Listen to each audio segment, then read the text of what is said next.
Hi guys, welcome back to my channel and welcome to my November TBR. I cannot believe we only have 2 months left in the year and it does not seem real that I've already filmed 10 of these TBR videos, going on 11. But they're my very favorite videos to film. I feel like they are y'all's favorite videos to watch as well. So as long as you guys keep liking them, I'm gonna keep filming them. I'm having so much fun with it. I'm also super excited for the month of November especially. I haven't been in a reading mood in a long time. I feel like I've been kind of slumpy in my personal life, so that's definitely carried over into my reading. But this month I'm very much in the mood to read. I also feel like I'm open to reading whatever. I'm not gravitating towards a specific genre. I'm very much open to picking anything, so that's always good when I'm planning out my reads because it allows for so many more options. Also, I was looking back on it and I have not had a 5-star read since June, which is crazy, but I do feel like there are a lot of good contenders on the cart, a lot of new highly anticipated releases, a lot of books that I have been either putting off or didn't get to in previous months that I feel confident I will get to in November. Also, I have restocked the TBR jar with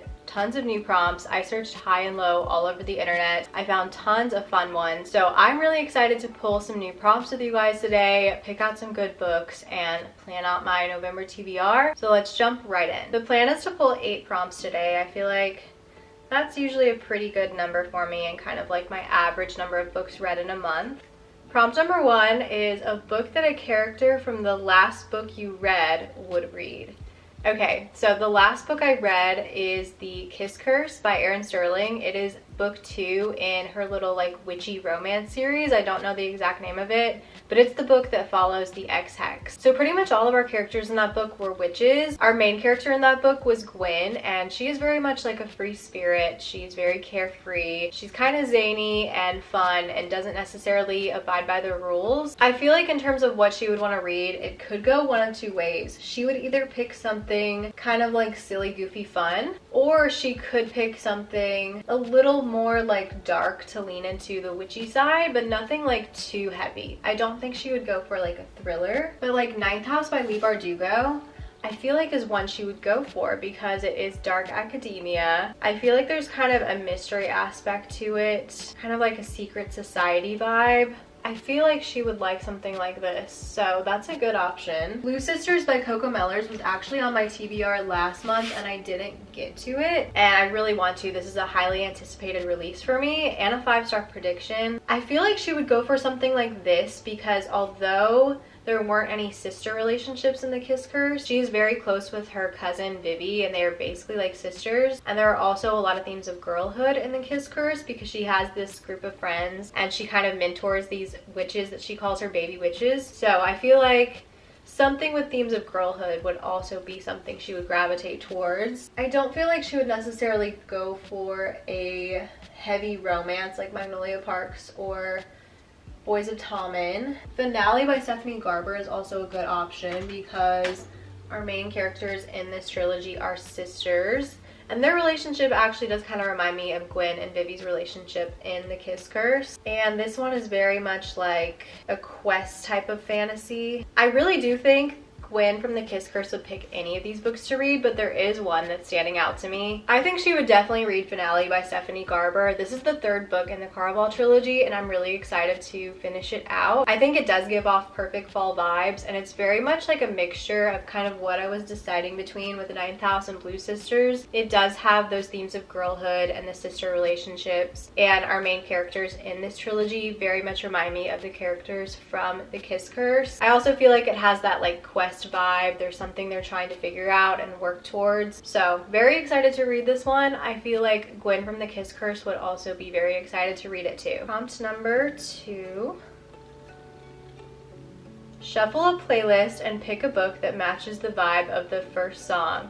That is so fun. Okay, so I have a couple playlists I've been rotating between recently. The first one is a fall playlist. I kind of don't want to do that one because all the songs on the playlist obviously give off fall vibes. Kind of want to go for this 2024 Bops playlist that I made. It kind of just has all my favorite songs of the year so far and I just put them into one playlist as like a favorites playlist. So I'm gonna shuffle this one and see what the first song that comes up is.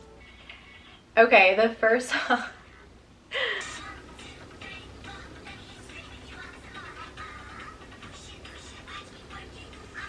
Okay, so the first song that has come up from this playlist is Perfect. It is by Mason and Princess Superstar. No idea, but this song is from Saltburn. I feel like we were all kind of obsessed with that movie. Maybe not all of us, but the weird people like me were obsessed with that movie, and the soundtrack is so good. And I was listening to this song on repeat when I was obsessed with that movie at the beginning of the year. So I don't know, the vibe of this song is very much like dance party. I'm reading the lyrics. She's basically like hyping herself up because she's saying I'm perfect. So I don't know, maybe something with kind of like a cocky main character, something that gives like party energy, which I don't know, I feel like there's not really too many books that give that vibe. Except, you know what? Magnolia Parks actually does very much give that energy. I feel like she just backs herself and is very confident, and this book definitely has lots of party scenes. This could very much be a good contender. I'm trying to kind of think of books that give like Saltburn energy too, especially the party scene when this song was playing. I'm gonna flip it around, but I do feel like Magnolia Parks would actually be good for that song. See, look at us, we cleared out the whole other side of the top shelf. I don't know, I feel like it's kind of hard to know if a book will have a certain vibe without having read the book first. But since Magnolia Parks is part of a series that I'm very familiar with and very familiar with the characters, I feel confident in saying that Magnolia definitely gives off the vibes that that song gives. So I'm gonna go with this one. I'm very excited. I was talking earlier about how I was wanting to pick up books that I've been avoiding previously because I was in the mood for them, and this is definitely one of those books. So I can't wait to continue on with Magnolia and BJ's story. Okay, prompt 3. Book by an author you love. I feel like I know the exact book that I want to pick for this prompt. Really, there could be 2 books I pick for this one. Either Blue Sisters by Coco Mellors, because I love Coco Mellors. The only other book she's ever written is one of my favorite books and was a 5-star read for me. But I think I am going to go with Intermezzo by Sally Rooney. This is her latest release. It came out in September. She is one of my favorite authors ever. One of my favorite books ever is Normal People. I feel like every single book I've read since reading that one a few years ago, I just compare to that book. That book is the standard for me. I'm obsessed. I love Sally Rooney's writing, so I would definitely say she's not only an author I love, but one of my favorite authors. So I don't really know a ton of what it's about. I think it is a book following the relationship between brothers. I think it deals with grief and something to do with chess as well, based on the cover. So very excited about this one. Prompt number 4. We've already gotten so many good prompts. Last book you bought. The last book I bought is actually Intermezzo. So I can't remember what I bought previously before that last Barnes trip when I bought that book. I do think Blue Sisters was probably my next most recent purchase, because everything else that I'm seeing I purchased either earlier in the year or like last year. I'm gonna flip it around and see if there's anything else that's standing out to me that I remember buying recently. Wait, actually, yeah. I went on a little trip at the end of August and we went to a bookstore there. And while I was there, I did pick up One Star Romance by Laura Hankin and Love of My Afterlife by Kirsty Greenwood. This was actually on my TBR last month, as was Blue Sisters. But I do think I purchased Blue Sisters before I bought these 2, I believe. Actually, when did Blue Sisters come out? Because I would have bought it right when it was released. I can actually check the dates of that. I can't remember which book shopping trip came first. Okay, so I have the exact timestamp from my receipt through my email. I bought Blue Sisters on September 3rd. And then I also have a picture that I took from my bookstore trip where I bought The Love of My Afterlife and One Star Romance, which I think was the same weekend, but a couple days prior. Okay, so the book trip where I bought these 2 books was on August 31st. So that would mean Blue Sisters was the most recent book I bought besides Intermezzo, which we already picked. So I'm very excited to add this one to the TBR. It was one I really wanted to get to last month and just didn't have time, but it's also a 5-star prediction for me. I love Coco Mellors' writing so much, and one of my very favorite things in books is sister relationships, which I know is the main topic of this book. So cannot wait to read this one very, very soon. Okay, prompt number 5. A book with a number in the title.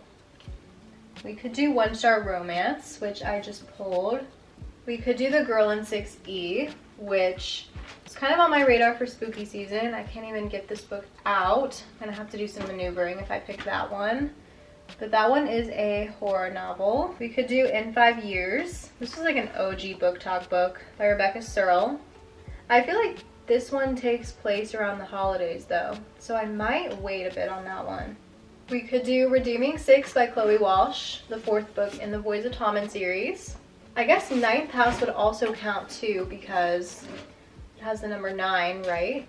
So I'm kind of between these two. I don't know, The Girl in 6E I would like to read as well. Definitely gonna have to do a lot of maneuvering to get that book out though. Let me see. There we go. That was a struggle. Let me see how long this book is. Oh, the cover is on upside down. This book is 330-ish pages. So, like an average length book. I don't know, because I was thinking if it was on the shorter side, we do have some lengthy, heavier books already on the TBR.